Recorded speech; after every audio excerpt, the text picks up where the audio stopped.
On a tous déjà bloqué sur la description d'un personnage à un moment donné, pas vrai?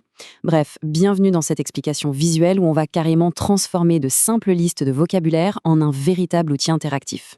Imaginons qu'on est en train de créer un avatar de toute pièce dans un jeu vidéo ou même d'écrire un roman. Pour construire un personnage complet en français, il faut tout reprendre à la base, comprendre ses origines, coder sa grammaire, définir ses traits physiques et, au final, savoir comment interagir avec lui. C'est exactement ce qu'on va décortiquer ensemble aujourd'hui.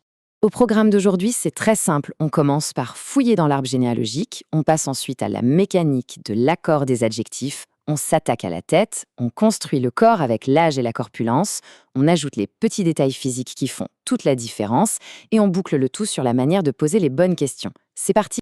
Première étape, l'arbre généalogique. Voyons un peu d'où vient notre fameux personnage. Prenons l'arbre généalogique de notre personnage d'exemple, Elsa. Ce qui est super intéressant ici, c'est la façon dont le français gère les familles recomposées. On a le premier mariage, le deuxième mariage, et boum, ça introduit un vocabulaire hyper spécifique. On voit des mots composés comme demi-frère ou demi-sœur, ça c'est pour marquer le lien par un seul des deux parents. Et puis on a beau-père pour désigner le nouveau mari de la mère, ou belle-fille pour l'enfant issu d'une autre union. En quelques mots à peine, ça pose direct le décor familial d'un personnage. Deuxième étape, l'accord des adjectifs. Le véritable moteur grammatical qui fait tourner toute la machine. Bon, avant de tout mélanger, regardons la base. C'est assez intuitif au fond. Des objets 100% masculins comme un pantalon et un chapeau, ça prend logiquement une terminaison masculine. Donc on obtient élégance avec un simple S. À l'inverse, des objets purement féminins comme une robe et une veste obtiennent une terminaison féminine, donc élégante avec ES. Jusque-là, rien de sorcier. Mais voilà où ça devient croustillant. La règle d'or de la grammaire française, c'est que lorsqu'on mélange les genres dans une même phrase, c'est toujours la forme masculine qui l'emporte au pluriel. C'est un peu le paramètre par défaut du système. Et ça, c'est l'illustration parfaite de la règle en pleine action. Un pantalon masculin plus une veste féminine, l'adjectif devient élégant au masculin pluriel. Pareil pour les animaux, un lion mâle et une panthère femelle qu'on met ensemble, ça devient dangereux au masculin. Mais attention au gros piège de la troisième ligne.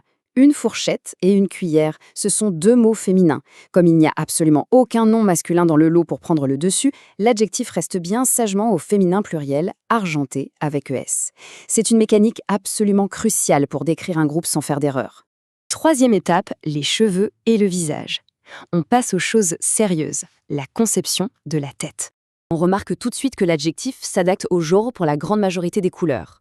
Un homme est blond ou brun, mais une femme devient blonde ou brune.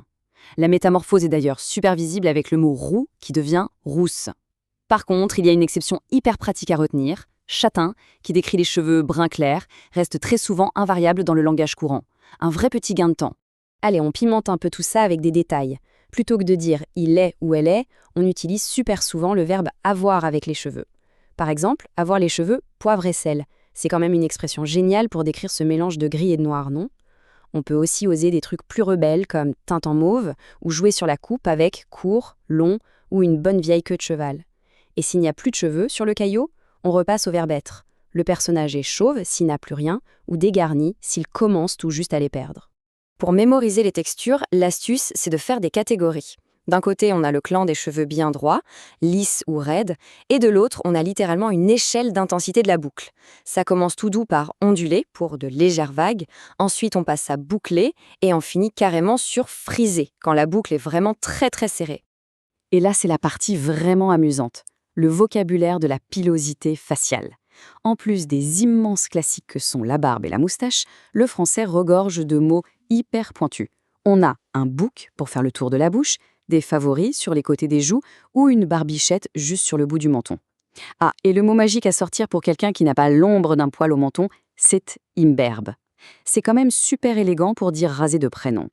Quatrième étape, on zoome en arrière, on s'attaque à l'âge, la taille, la corpulence, bref, on construit le corps. Pour l'âge, c'est plutôt direct au début. Jeune et d'âge moyen, ça passe aussi bien au masculin qu'au féminin. Mais attention quand le personnage prend de l'âge. Littéralement, le dictionnaire nous dirait d'utiliser vieux ou vieille. Sauf qu'en réalité, dans la vraie vie, on va presque systématiquement préférer les termes âgé ou âgé. C'est nettement plus poli et ça évite de froisser les susceptibilités. Si on décortique la taille et la corpulence, on voit un motif super régulier. Petit, grand ou de taille moyenne, mince ou de corpulence moyenne. Mais là encore, petit détail culturel hyper important. Pour décrire un personnage avec des formes, les mots gros ou grosse ont une connotation très péjorative. Du coup, l'astuce, c'est d'utiliser les adjectifs forts ou fortes. C'est un peu le mot de passe diplomatique par excellence en français. 5e étape, les petits détails physiques.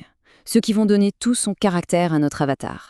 Juste avant de lister les couleurs, on est obligé de s'arrêter 2 secondes sur cette bizarrerie linguistique incroyable. Le singulier un œil se transforme complètement, mais alors complètement, pour devenir les yeux au pluriel.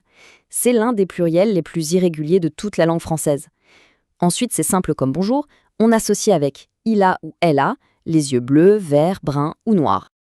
Et pour la touche finale, on dégaine les accessoires et les marques. On peut lui ajouter des lunettes ou des lentilles de contact. Mais ce qui donne une vraie âme, une vraie histoire au personnage, ce sont les marques physiques. Une vieille cicatrice héritée d'un événement mystérieux, un tatouage, un piercing ou un petit grain de beauté super bien placé. C'est littéralement ça qui transforme un croquis basique en un visage unique en son genre. 6e et dernière étape de ce tour d'horizon, poser les bonnes questions pour enfin interagir. Et voilà la question à 1 million. Comment on passe de la théorie à la pratique? Comment on fait pour soutirer toutes ces infos à quelqu'un dans la vraie vie lors d'une discussion? C'est fou de voir la souplesse de la langue geeky. On a carrément le choix des armes entre le formel et l'informel. On peut y aller de façon dynamique avec le verbe d'action. Combien mesurez-vous en mode formel ou combien mesures-tu? Ou alors, on y va avec le nom. Quelle est votre taille? Et c'est exactement la même gymnastique pour le poids. On utilise le verbe peser. Combien pesez-vous? Ou le nom avec quel est votre poids? Ça offre une liberté sociale absolue dans les conversations. Pour les autres détails, c'est hyper direct. On veut savoir la couleur, boum, quelle est la couleur de? On cherche à savoir s'il y a une moustache, une simple question avec le verbe avoir fait le travail. Avez-vous une barbe? Par contre, le piège ultime, l'erreur fatale avec l'âge, il ne faut surtout pas utiliser le verbe être. En français, l'âge ça se possède, donc on dégaine d'office le verbe avoir, quel âge avez-vous ou quel âge as-tu? Gardez ce petit tableau en tête et c'est la victoire assurée pour n'importe quelle interaction sociale. Et voilà, notre avatar est sur pied. La boîte à outils est 100% complète. L'arbre généalogique est déchiffré, les adjectifs s'accordent comme par magie, et les moindres détails physiques, du grain de beauté à la barbichette, n'ont plus aucun secret. Du coup, voici le petit défi du jour. Qui sera la toute première personne de notre entourage à être savamment décrite avec tous ces nouveaux mots?